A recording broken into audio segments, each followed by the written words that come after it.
Hello hello मेरे प्यारे प्यारे दोस्तों, मेरे प्यारे प्यारे विद्यार्थियों, है ना। आज हम एक इम्पॉर्टेंट थ्योरम ज्योमेट्री का करना चाहते हैं, है ना। इसका नंबर हम लोग देंगे प्रोपोजिशन बी, है ना। इसके पहले वाला जो किए थे उसका नंबर है प्रोपोजिशन ए, है कि नहीं। इसमें हमको दो ट्रायंगल लेना है, एक ABC है, एक DEF, ये गिवन है कि नहीं। और यहाँ पे बातचीत में सुविधा हो इसके लिए हम लोग कुछ नाम भी दे दिए हैं। इसके सामने वाला जो साइड है BC, इसका लेंथ हो गया A, इसके सामने वाले का लेंथ हो गया CA माने B है, और उसी तरह से छोटा b, और उसी तरह से इसके सामने वाला, इसी के सामने वाला छोटा c है, बड़ा C है, ये छोटा c।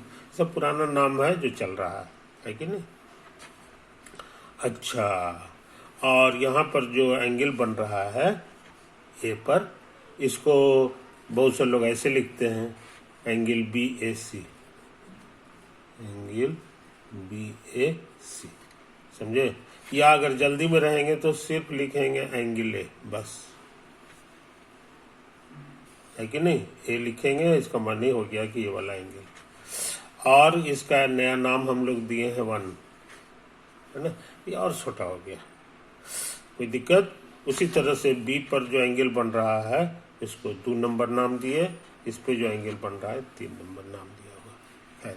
अब मेरे पास दूसरा ट्रायंगल ये है, इसके साइड्स जो हो गया इसका नाम है DEF। डी के सामने वाला जो साइड हो गया इसका EF हो गया, इसकी लेंथ को हम लोग x कह दें, और डी के बाद E है, E के सामने वाले को y कह दें, और F के सामने वाले को z कह दें, समझे। खास बात यह है कि ये एंगल और ये एंगल सेम है, समझे। एंगल ए और एंगल, ये वाला जो एंगल बन रहा है ये हमारा बराबर है ना। उसी तरह से बी पर जो एंगल बन रहा है वो, और ई पे जो एंगल बन रहा है ये दोनों बराबर है। और अंत में सी पर जो एंगल बन रहा है, एफ का एंगल जो बन रहा है, ये सब बराबर है, समझे। ये हमारे लिए खास बात है इस दो ट्रायंगल के बारे में। इस तरह के ट्रायंगल जिसमें एंगल करस्पॉन्डिंगली इक्वल हो, है ना, इसको हम यहाँ लिख दिए हैं कि एंगल ए हमारा डी के बराबर है, एंगल डी, एंगल बी जो है एंगल ई के बराबर है, एंगल एफ इतना, समझे कि नहीं। जब भी ऐसा तमाशा हो तो हम लोग शॉर्ट में बोलते हैं कि हमारे पास जो ट्रायंगल है वो सिमिलर ट्रायंगल्स है। कैसा ट्रायंगल है? सिमिलर वर्ड याद रखिए, तो इसका हिंदी कुछ नहीं होता है, सिमिलर ट्रायंगल हम लोग कहते हैं इसको, समझे कि नहीं। तो यहाँ मेरे पास जो ट्रायंगल दिया हुआ है वो सिमिलर ट्रायंगल है। क्या प्रूफ करना है सो समझ लो। प्रूव करना है कि ratios of corresponding sides are equal. संगत के जो साइड्स हैं उसका लंबाई का रेशियो वो सेम रहेगा। कहने का मतलब AB बटा DE, AB हमारा ये हो गया और DE हमारा ये हो गया, है कि नहीं। तो इसका और इसका रेशियो, इसका लेंथ बटा इसका लेंथ निकालें, वो ये हो गया। उसी तरह से BC का जोड़ीदार EF है, तो BC का लेंथ और बटा इसका लेंथ, है कि नहीं, ये इक्वल हो। और उसके बाद इधर हो गया CA by FD, CA by FD, समझे, यही तो है। तो ये वाला हो गया, ये तीनों के तीनों बराबर हो जाता है। ये अजूबा बात जो है समझ लो, कोई दिक्कत। वर्ड्स में हम लोग कहेंगे कि ratios of corresponding sides are equal, that is, इसका क्या मतलब हुआ सो समझ लो। और छोटा ढंग से AB हमारे लिए है, AB हमारे लिए है छोटा सी, तो हम AB को हटा के छोटा सी लिख दिए। DE हमारे लिए है, DE हमारे लिए है छोटा z, तो छोटा z लिख दिए, है कि नहीं, छोटा z। उसी तरह से ये BC हमारे लिए स्मॉल ए है, तो हमें स्मॉल ए लिख दिया। और ई एफ हमारे लिए है एक्स, तो बाई एक्स लिख दिए। उसी तरह सी ए है हमारे लिए कितना है जी फोटो में, सी ए है बी, छोटा बी, तो छोटा बी लिख दिए हैं। और एफ डी हमारे लिए है, एफ डी हमारे लिए छोटा वाई है कि नहीं, छोटा वाई है। तो यही चीज हमको साबित करना है, यही खतरनाक चीज साबित करना है कि नहीं। ताकत लगावे,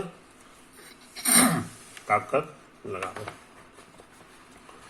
तो हम क्या कर रहे हैं सो समझ लो प्रूफ में। Let us bring D to ए।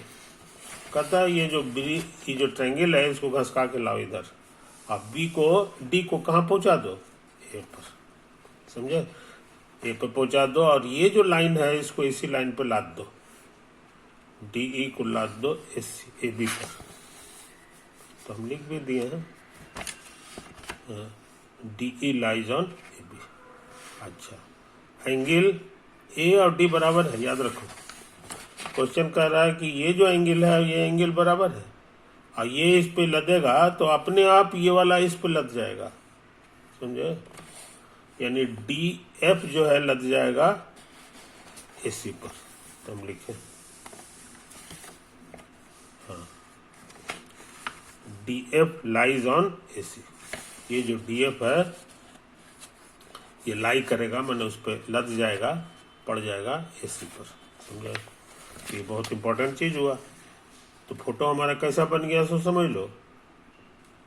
ये वाला जो ट्रायंगल जब हम इसको खींच के यहाँ लाएंगे तो ये तो यहाँ आ गया, ये यहाँ आ गया, और ये वाला ऐसा हो जाएगा। ये रास्ते में कहीं पे होगा, क्योंकि देखने में छोटा लग रहा है, तो ये इसी में कहीं पर होगा, गिर जाएगा ए बी पर। तो सच में मान लो कि यहाँ गिर गया ई। उसी तरह से एफ जो है, एफ हमारा गिर जाएगा इस लाइन पर, इस लाइन बने ए सी पर। तो हम फोटो में भी उसी तरह बना दिए हैं, इसको मिला दिए, इसको मिला दिए, और वही सब चीज लिख दिए।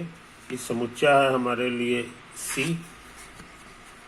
समुच्चा हमारे लिए सी, और ये वाला है हमारे लिए जेड, ये जेड है, समझे जनाब। तो ये बाकी कितना बचा है ये बताना बहुत आसान है। इसमें से इसको घटा देंगे जेड को, तो यही इतना लंबा हो जाएगा, है कि नहीं। तो जब जरूरत होगी तो लिख लेंगे सी माइनस जेड हो गया।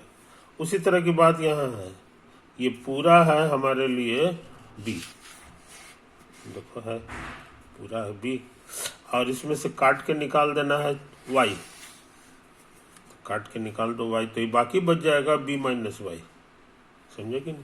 अभी इसकी जरूरत नहीं है, मगर जब जरूरत होगा तो लिख लेंगे। अच्छा, एक और चीज समझ लो कि तुमको याद है ये वाला एंगल 2 नंबर है, ये देखो यहाँ लिखा हुआ है 2 नंबर, और यार ये भी 2 नंबर है, समझे। कहने का मतलब ये 2 नंबर है, ये भी 2 नंबर है। और ये एक स्ट्रेट लाइन है, ये लंबा स्ट्रेट लाइन में पता है कि इधर और इधर का जोड़ जो है, एंगल का जोड़ जो है वो 2 राइट एंगल होता है। कितना होता है, 2 राइट एंगल होता है। तो ये बाकी जो बच जाएगा ये कहला जाएगा 2 राइट एंगल माइनस 2। ये गलत छप गया है, 1 नहीं है, ये 2 राइट एंगल होता है ना। 2 राइट एंगल में से 2 को घटा लेंगे तो ये मिल जाएगा। अच्छा, अब हम सोचते हैं इसको जोड़ दें, इस एंगल को जोड़ दो। हम पढ़े हैं एक थ्योरम, तो कहता है कि ये वाला को जोड़ने से अगर 2 राइट एंगल आ जाए तो ये लाइन पैरेलल हो जाता है, समझे कि नहीं। ऐसा नियम सीखा होगा। तो ये पैरेलल है कि नहीं इसका जांच के लिए वही काम करेंगे, सम ऑफ एंगल्स निकालेंगे, है कि नहीं। सम ऑफ एंगल्स निकालोगे तो ये 2 और 2 कट जाएगा, -2 + 2 कट जाएगा, खाली बचेगा 2 राइट एंगल। इसको भी सुधार लें, इसको भी। अब चूंकि इसका सम 2 राइट एंगल है, इसलिए ये दोनों हमारा पैरेलल हो गया। EF is parallel to BC, parallel का चिन्ह है इतना। अच्छा, अब इस थ्योरम से पहले एक थ्योरम कर चुके हैं, थ्योरम प्रोपोजिशन ए या थ्योरम ए। थ्योरम ए में कुछ इसी तरह की बात थी कि ये लाइन जब जैसे ही पैरेलल हो जाएगा ये लाइन अगर पैरेलल हो गया है कि नहीं, जैसा कि अभी हम देख रहे हैं, मेरा भी पैरेलल हो गया है, तो इसी हालत में कोरस्पोंडिंग साइड्स का रेशियो बराबर होता है। कहने के मतलब इतना बटे इतना बराबर इतना बटे इतना। तो वही हम लिख दिए कि ए ई बटे ई बी बराबर ए एफ बटे एफ सी, समझे। ये कमाल का चीज मिला है हमारा पिछला थ्योरम से। अच्छा, अब यहाँ देखो ए को हम लोग जरा सा देख दें। तो ए हमारा फोटो में कितना है ये जरा सा देख दें। तो ए है कि नहीं? नहीं, यहाँ पर देख दो, ए से ई ये वाला है। तो ए से ई तक हमारा जेड है, तो ये इसको हम जेड लिख सकते हैं, इसको उतार देंगे। अच्छा, ईबी की जरूरत है अभी। ईबी मतलब ये वाला, ये तो हम थोड़ी देर पहले बताए हैं। इस समुच्चा में से इतना घटा दो तो सी माइनस जेड हो जाएगा, सी माइनस जेड हो गया। अब इस पे दिमाग लगाओ, यहाँ पर रुक गया था। ए एफ याद रहे, ए एफ हमारा जो है ना, ए और डी में कोई फर्क नहीं है। ए लिखें चाहे डी लिखें, क्योंकि दोनों एक ही जगह है। तो हम सोचते हैं कि डी लिख दें, एफ इसको उतार दिए। डी एफ कितना है ये फोटो में मालूम है? डी एफ हमारे लिए छोटा वाई है, तो हम छोटा वाई लिख दिए, इसको उतार दिए। एफ सी चाहिए, एफ सी का मतलब हो गया जनाब यहाँ से यहाँ तक। तो इसके बारे में भी हम पहले भी बता चुके हैं। इस समुच्चा में से इसको घटा देंगे। समुच्चा बी है, बी तो बी माइनस वाई हो गया, है कि नहीं? तो ये बी माइनस वाई हो गया, समझे। तो इसका माने ये चीज और ये चीज बराबर हो गया, सब बराबर है, तो ये आपस में बराबर हो गया। अब फ्रैक्शन हम पढ़े हैं, इसका कहना है कि नीचे वाला चीज जो है ना, इधर जाएगा तो गुना हो जाता है, समझे कि नहीं? तो वही चीज है। तो ये वाला को हम उधर भेज रहे हैं, तो ये नीचे है तो अब ऊपर चला जाएगा, तो इतना आ गया। और नीचे वाला जो था इसको भेजेंगे इधर, तो ये भी ऊपर पहुंच जाएगा। तो ये जेड में गुना हो गया बी माइनस वाई से, समझे। अच्छी बात। अब देखो यहाँ डिस्ट्रीब्यूटिव लॉ लग रहा है, वाई गुना सी, वाई दोनों में सट जाएगा, तो सट गया, है कि नहीं? उसी तरह से जेड दोनों में सटेगा, तो बी जेड माइनस। तो हम लोग सीख लिए कि इतना बराबर इतना होता है, समझे। तो इसको हम अगला पेज में लिख दिए हैं, इसको हम अगला पेज में लिख दिए। यहाँ हमारा जो रिजल्ट आया था, B Z minus Y Z बराबर C Y minus Y Z, है कि नहीं? खास बात देखो, मजेदार बात, कि यहाँ माइनस वाई जेड है, माइनस वाई जेड है, तो ये कैंसिल हो जाएगा, है कि नहीं? एक ही चीज घटाना, कैंसिल होकर के सिर्फ बच जाएगा बी जेड बराबर इतना। अब सोचते हैं इधर वाला चीज इधर ले आवे, वाई ऊपर में है तो ये डिवाइड में हो जाएगा, और जेड को इधर ले आवे तो ये डिवाइड, ये गुना में है तो डिवाइड में आ गया, है कि नहीं? तो हमको ये वाला चीज मिल गया। और शायद ही हमको प्रूफ करना था। तो देखो, सी बटे जेड बराबर बी बटे वाई, इन है सी बटे जेड बराबर बी बटे वाई, ये हमको प्रूफ करना था। तो ये आधा चीज प्रूफ हुआ है। और फिर इसको भी इसके बराबर दिखाया जा सकता है, ये सिमिलरली हो जाएगा। तो सिमिलरली लिखे, है कि नहीं? और सिमिलरली कैसे तैयार कर देंगे? तो ये साइक्लिकली हम लोग घुमाते हैं, ए के बाद बी और बी के बाद सी, समझे। ए के बाद बी और बी के बाद सी और सी के बाद ए, ऐसे ऐसे घूमते चले जाना है। और उसी तरह से एक्स वाई जेड भी साइक्लिकली घूमेगा,